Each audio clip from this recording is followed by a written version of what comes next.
Сәлем достар, бүгін сіздермен бірге өтетін тақырыбымыз алкадиен немесе диен көмірсутектер деп атасақ та болады. Получается, бұл да бізде органикалық қосылыстардың біреусі. Енді алкадиен дегеніміз қандай мағынаны білдіреді жалпы? Бұл қандай қосылыс?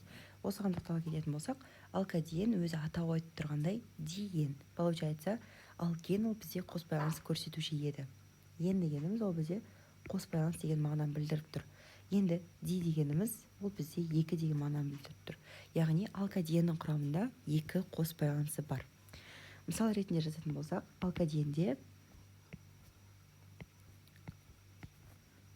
мына шетінде де қос байланыс болуы мүмкін. Бір көмірсутектің ішінде. Получается, логика түсінікті ғой. Яғни екі қос байланыс міндетті түрде болатын қосылыстарды алкадиен деп атаймыз. Енді алкадиеннің жалпы формуласы ол бізде алдағы уақытта өтетін алкинға өте ұқсас. Яғни бұл жерде формуласы CnH2n-2. Получается, С4H6 деген сияқты формуламен белгіленеді. Енді кеттік. Жалпы логикаға қарайтын болсақ, алкадиендерді біз үш типке бөлеміз. Көбінесе енді де келетін сұрағы осы. Алкадиенді қос байланыстың орналасуына байланысты біз үш түрге бөлеміз. Кумулденген, қосарланған және оқшауланған.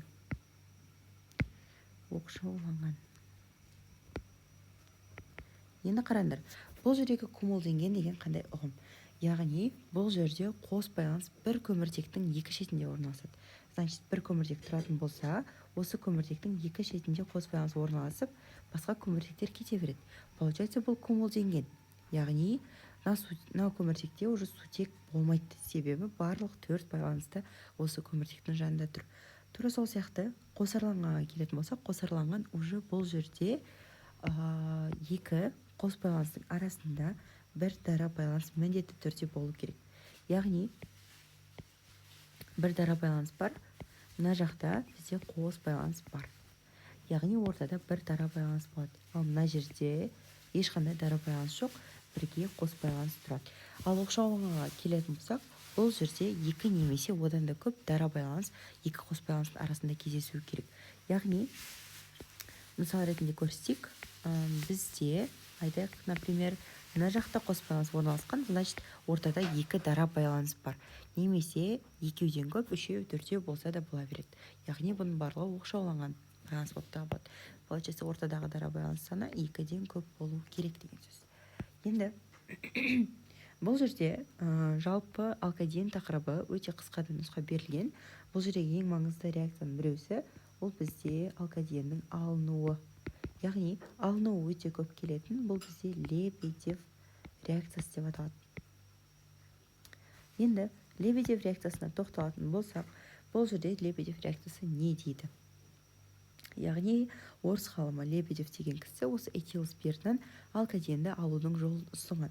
Получается, соның құрметіне бұл бізде Лебедев реакциясы деп аталған. Енді бұның жалпы алыну жолын көрсететін болсақ, С2H5OH, яғни этил спиртінен басқа бізде ешқандай реагент жоқ. Енді бұл жердегі алюминий 2O3 және мырыш оксиді және температура міндетті түрде бар. Яғни, осы катализаторларды пайдаланып, бізде алкадиен алуымыз керек. Алкадиеннің ішінде именно бутадиен 1,3-ті. Яғни, бутадиен 1,3-ті салу үшін біз төрт көміртекті қоямыз. Төрт көміртекті қойғаннан кейін қос байланыс бізде екі шетінде болады. Яғни, ортада дара байланыс бар. Бұл жердегі түзілетін қосылысымыз, мына жаққа H2-ні қоямыз, мына жаққа H1, мына жақта H2. Получается, түзілген қосылыстың аты бұл жердегі бутадиен 1,3. Яғни, бутадиен 1,3. Неге? Бірінші, екінші, үшінші көміртек. Бір мен үшінші көміртектен кейін қос байланыс орналасып тұрғандықтан бізде бутадиен 1,3 деп аталады. Енді тек бутадиен түзіледі ма? Жоқ. Бұл жерде реакциямызда су және сутек түзіледі. Получается, бұл реакцияны дегидратация және дегидрлеу деп атасақ дұрыс болады. Яғни, дегидратация да жүреді, дегидрлеу да жүреді. Себебі сутек те суда бөлініп шықты деген сөз. Мына жерде реакцияны теңестіретін болсақ, CH5OH-тың алдына 2 қоямыз, и мұнда судың алдына 2 қойсақ, реакциямыз полностью теңеседі екен. Логика түсінікті деп ойлаймын. Яғни в целом осылай алуға болады. Қысқаша түрі. Енді жалпы тағы да бір алыну жолын көрсек, бұл бізде біріншісі Лебедев реакциясы арқылы, яғни дегидратация, дегидрлеу екеуі де жүреді екен. Екінші реакцияны қарайтын болсақ, бұл жерде алканнан алу, яғни сәйкес алканнан, мысалы бутадиен алу үшін бутаннан алуға болады деген сияқты. Яғни бұл жерде то же самое дегидрлеу жүреді екен. Бұл жерде дегидратация емес, енді только дегидрлеудің өзі жүреді. Получается, мысал ретінде С4H10, мысал үшін бутандан дегидрлеу арқылы бұл жердегі катализаторымыз алюминий оксиді мен хром оксиді, получается хром 2O3. И температура бар. Температура именно көрсетілген, бұл жерде 560-620 градус. Яғни осындай неде жағдайда жүреді осы реакция. Енді осы жерде түзілетін қосылысым тағы да бутадиен 1,3 H2.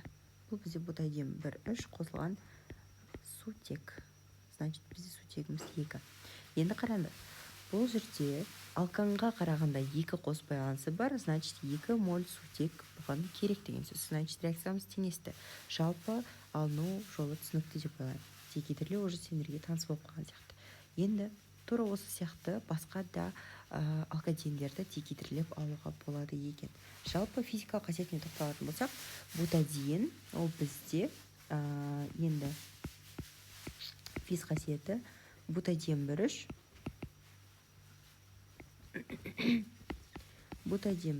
ол бізде кәдімгі температурада газ, яғни қалыпты жағдайда ол бізде газ болып табылады. Одан кейін 4-5 градуста сұйық қайналады, және оның өзіне тән иісі бар.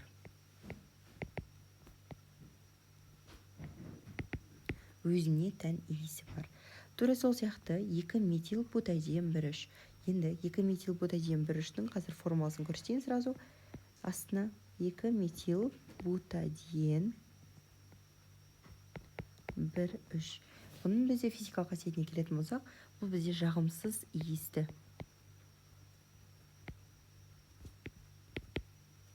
Жағымсыз иісті ұшқыш сұйықтық, және ол бізде где-то бір 30-35 градус шамасында қайнайды.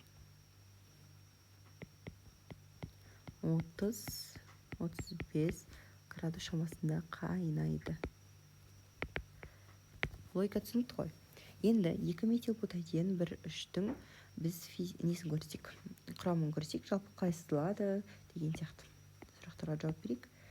Бізде тура бутадиен 1,3 сияқты сызып аламыз. Потом мына жаққа біз радикалымыз орналастырамыз. И мында бізде H жоқ, себебі уже 4 байланысымыз бар. И мында бір H қоямыз, мында H2, мында H2. Сонымен реакциямыз, қосылысымыз полностью түгел болды. Получается, мына қосылыстың аты 2 метил бутадиен 1,3 деп аталады. Не себепті? Себебі бізде бутадиен 1,3, яғни бірінші, екінші, үшінші көміртектен кейін бізде қос байланыс орналасып тұр, және екінші көміртекте метил тобы орналасып тұр. Тура алкендер сияқты бұл жерде де қос байланысқа мән береміз бірінші. В целом логика түсінікті деп ойлаймын. Алкадинге байланысты. Енді біз бұның химиялық қасиетіне келсек, яғни қандай реакцияларға түседі, реакция в целом қалай жүреді. Енді бұл жерде то же самое алкен сияқты қос байланыс болғандықтан бром суын түссіздендіреді, яғни броммен әрекеттеседі. Химиялық қасиеті деп ойлайық. Химиялық қасиеті жалпы қалай жүреді. Бұл жерде бірінші реакциясы маңызды, бұл толық бромдау. Получается 2 моль бром қолдану. 2 моль бром қолдану арқылы жаңаға бромдау. Сол кезде түзілетін затымыз ол бізде уже 4 бромды пайдаланамыз. Яғни 4 бромды пайдаланған кезде бізде тетрабром деген сияқты қосылыс түзілу керек.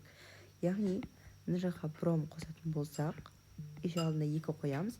Сонда бізде түзілетін қосылысымыз көміртектердің барлығын жазып шығайық. И каждыйсының арасында дара байланыс, себебі уже қос байланыстың барлығы үзілді. Яғни мына жақта сутек екеу, сутек біреу, мына жақта екеу. Енді каждыйсының тура солай сутек екеу, біреу, екеу деген сияқты сызып шықсақ, бізде уже каждый дара байланыстың астына, каждый көміртектің астына бір бромды салып шығамыз. Получается, мына жердегі бром саны 4 еді ғой, сол бромдардың барлығын қойып шықтық. Значит, бізде түзілетін затымыз 1, 2, 3, 4 тетра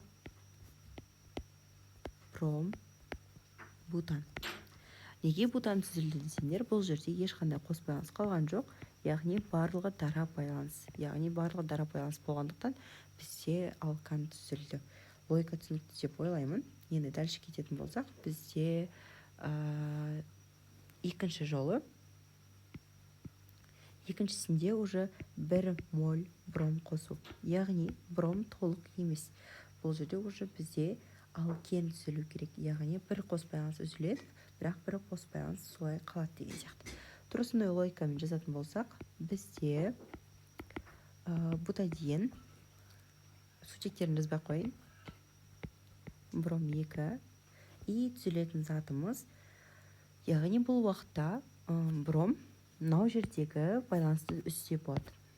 Мысалы үшін мына бром мынаған келсе болады и мынаған келсе болады. Значит, бізде ол кезде түзіледі қос байланысымыз. Соңғы қос байланысымыз тура солай қалады, қалғандары дара байланысқа айналады. Получается, мына жақта түзілетін затымыз бром. Сонда бұл жердегіміз қос байланысты орнымен санайтын болсақ, 1, 2, 3, 4. Значит, 3, 4 дибром бутен 1. Неге бутен 1? Себебі бірінші көміртектен кейін қос байланыс орналасып тұр. Бұл логика түсінікті деп ойлаймын. Енді келесіде тура осы бір бром қосылудың тағы бір жолы бар. Яғни бұл жердегі көрсететін болсақ, бір бромды қостық. Шығатын қосылысымыз ол бізде көміртектерді сызып шығайық. И бұл жердегі бромымыз екі шетіне келіп орналасады. Яғни бром біреусі мұндай келді, біреусі мұндай келді. Яғни қос байланыстың екеуін үзді, бірақ ортада қос байланыс пайда болды. Себебі 1 моль бром полностью қос байланысты үзе алмайды. Сондықтан қалғандарында дара байланыс. Из-за этого мына жақта бізде бром. Сонда түзілген қосылысымыз 1, 4 дибром бутен 2. Себебі 1, 2, 3, 4. Немесе керісінше сансақ та 1, 2, 3, 4. Бәрібір осылай болады екен. Яғни екінші көміртектен қос байланыс орналасып тұр, және бірінші, төртінші көміртекте бром орналасып тұр. Сондықтан 1, 4 дибром бутен 2 деп айтылады. Жалпы логика түсінікті деп ойлаймын. Енді тура сол сияқты галоген сутек қоссақ та, басқа заттар қоссақ та, тура осылай қос байланыс үзіледі екен. Немесе ортаға келеді, немесе біреусі ғана үзіліп, бір шеті солай қала береді екен. Жалпы тақырып осы. Енді ден көміртектерін жалпы қай жерде қолданамыз деген сұрақ болатын болса, ол бізде алдағы уақытта көк сағыз деген тақырыппен байланысты болып кетеді. Тақырып осымен аяқталды.